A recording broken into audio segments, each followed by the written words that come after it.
ஆழ்ந்த ஆராதனை நம்ம பாட்டிக்குள்ள கடந்து போ.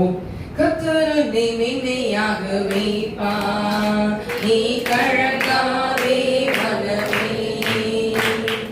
கர்த்தர் உன்னை மென்மையாக வைப்பார், நீ கலங்காதே மனமே. கையிடும் வேளைகளில் ஆசீர்வாதமும் கரங்களில் நிரப்பிடும் தானியமும். கையிடும் வேளைகளில் ஆசீர்வாதமும் கரங்களில் நிரப்பிடும் தானியமும்.